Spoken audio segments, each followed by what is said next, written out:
right, is when the one thing I try to put in the contract is if I'm talking to that producer, I request that they put in one rewrite that I get to do for them as part of the contract. And usually that's a paid step. It just depends on how you do your contract. If it's the purchase, then a rewrite, because I want one chance at least to address their notes. And then if I blow it, or if they really need to change something after, we usually have to be willing to relinquish that after, that they may rewrite it, the director may rewrite it, or they may bring on other writers. But I do ask for that one chance to get it right, so that I can do that. As well as sometimes I'll do them at cheaper. Like when I worked with PureFlix, where Tommy and I met in that realm, I did cheap rewrite rates, which one of the executives says, you're really smart, because otherwise the script gets taken away by a writer who's willing to write a lot lower than you. So I tried to keep it reasonable because I just wanted to stay with my projects as long as possible.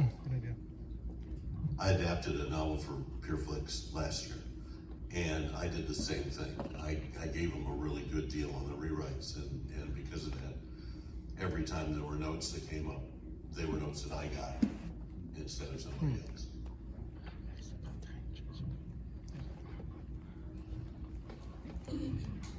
Thank you. Oh. Who are we doing first? Okay. First of all, I'll make a comment. I'm not a writer, but I'm a film goer. Hello, Cristiano Single over here. But by golly, you make a good movie, you make a good story, you grab them in this first few minutes, not necessarily with a faith message. I see some movies and I'm bored from the first 5 minutes, other ones I'm grabbed. Same with TV serials. I mean, it takes good writing, however it does, and the faith message can be organic.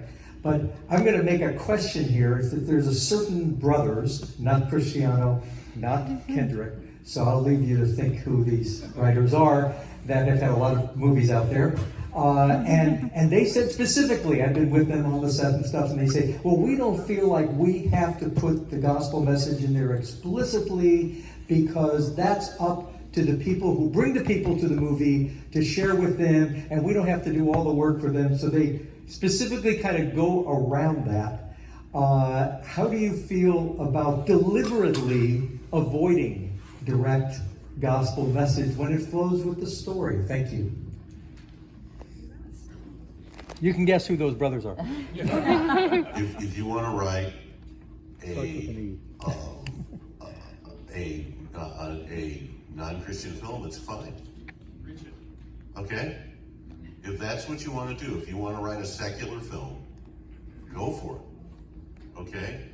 But if you want to write a film that even non-Christians can say, wait a second, this is a gospel message, this is a Christian message, you have to include the gospel. Yes. You have to include Christ.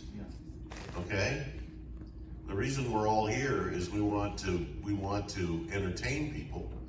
We want to make films that touch people. When I went to these brothers the other day and listened to them, they said something that really hit me, and I thought it was a great message. That films can make film is a medium that can actually make people remember things that they've seen where they may not remember, like he said, what their pastor preached about a month ago. Okay? So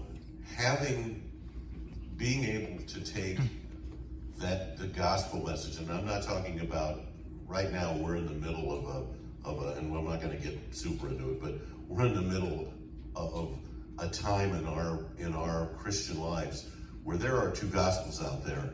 And there's one that is the gospel, that is God's word. And there's one where people say you get to pick and choose what you want to take out of it.